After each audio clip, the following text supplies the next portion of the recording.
Hello everyone! Nandito po tayo ngayon sa onion farm ni Sir Danny Garcia at Tommy Manuel ng Barangay Pesa, Bungaban, Nueva Ecija. Bali, nagpa-harvest po siya ng sibuyas ngayon. Ayan po. Ito yung mga nakalagay na sa red bag. Puro big size po yung naging laman ng sibuyas nila. Bali, ipapamasok po ngayon sa storage. Yun po yung naging usapan nila ng kanyang boss. Sa presyo naman po, wala pong sinabi kasi kaya hindi ko po masasagot. Bahala na lang daw po silang mag-ako kung magkano lilikidahin yung sibuyas. Ayan. Ito sila yung mga nagtrabaho sa bukid.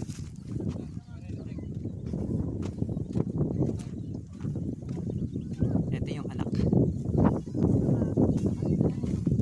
Hello kuya. Hello. Makakailan po sila? Makakaya ng 500 bags. Kasama na po yung reject. Hindi. Good lang. Sobrang dami. Ayun, isa sila sa pinagpala. Wala pong sinabing eksaktong presyo na ano. Hindi o sinaktong presyo.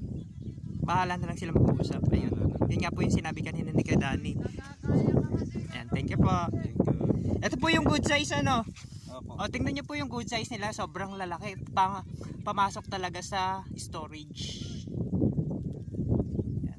Tapos, di pa makita natin yung ano. Naka-buhos pa dito sa lupa. Ito po yung ano. Bali, ate Cora, ito yung ano. Good. Ilan-ilan lang yung ano, maliliit. Tingnan nyo po. Mas maraming malalaki. Kumbaga, ano to, 70-30. Ayan.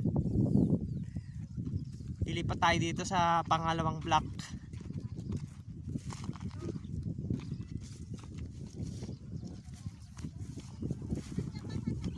Ayan. Ito yung, diba? Sobrang lalaki. Ayan po, oh. Gustong-gusto na po sa gulang. Tignan nyo naman yung balat. Ayan.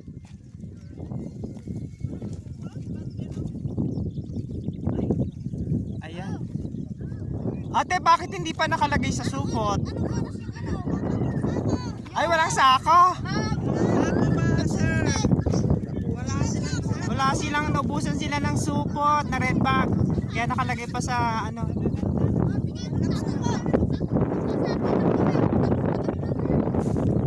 Yan. Tulad po dito yo. Puro good.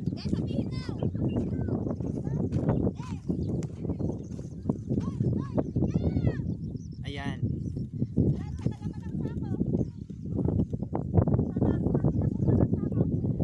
Puro good po yan.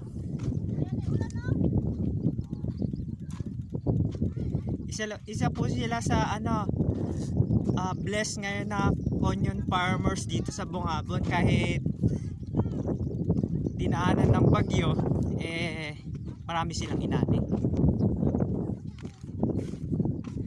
Ayan.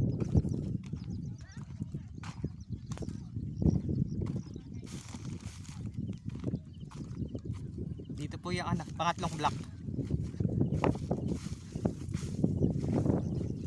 Dami nilang inaani, ang dami pang nakalagay sa ano, nakabuhos sa lupa.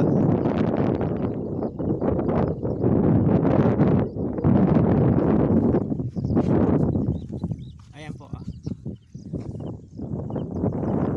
Yan po yung good pa.